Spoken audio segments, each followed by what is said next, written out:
Dickie. How you doing? I'm doing very well, thank you, Sarah. It is Oscars Day, and we are officially on final countdown for the premiere event of awards season, the 97th Annual Academy Awards, held in the heart of Hollywood and beamed around the world, of course. Now, as we speak, the stars are getting frocked up and straightening their bow ties before they head over to the Dolby Theatre. Preparations underway there. Let's bring in entertainment reporter Segun Oduolowu, who's in Hollywood for us this morning.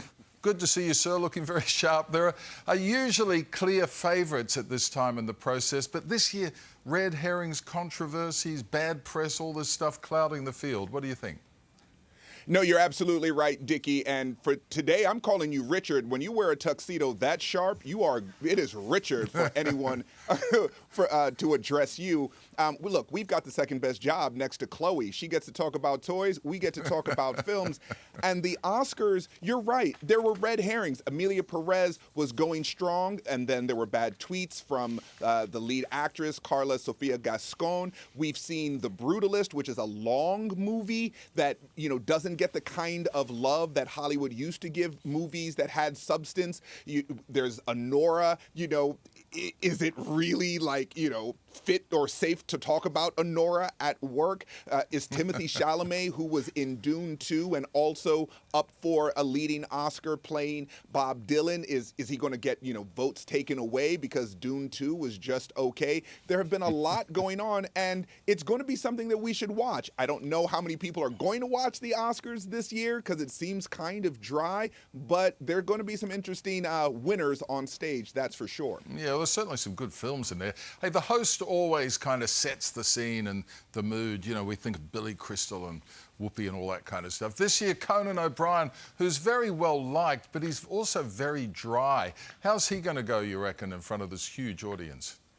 Yeah, he's drier than the Outback, and I'm not sure how they're going to take him. I don't think of Conan O'Brien as someone who is ultra engaging. I know he had a talk show, but there was a lot of skits and stunts.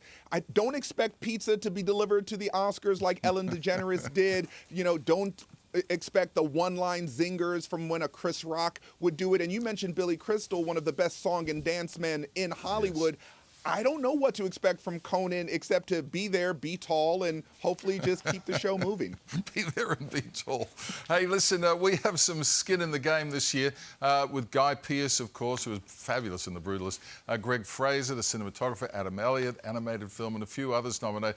Do you reckon we're going to hear any Aussie accents on stage?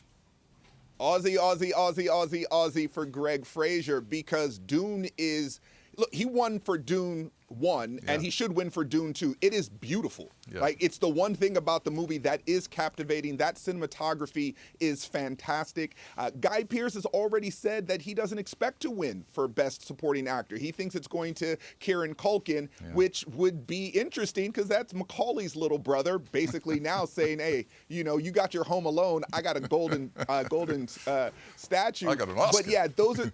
I got an Oscar, Where have you been the last couple of years? But I do think Australia will be well represented. I think Greek should win. And again, Dune 2 is cinematically stunning. Hey, Demi Moore has been named Best Actress at several of the major awards ceremonies so far this season.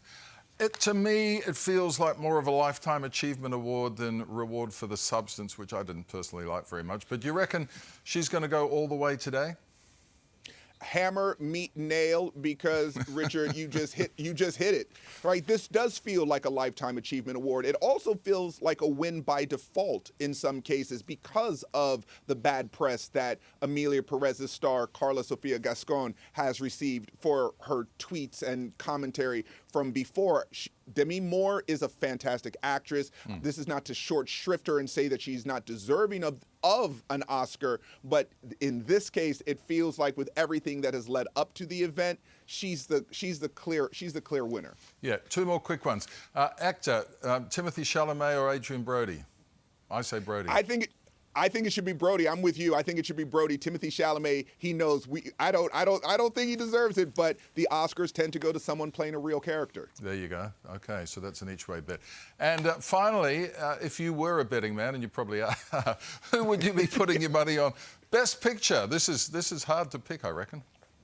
This really feels like a 3-horse race between Conclave, Honora, and the Brutalist. I think it should be the Brutalist, Agreed. but everyone is leaning towards Honora. Yeah. But with what had happened with the Pope and the Vatican, Conclave was bubbling up. Conclave won at BAFTAs. Honora was shut out in some of the earlier award ceremonies. So this one's anyone's guess. I am a betting man, as you know.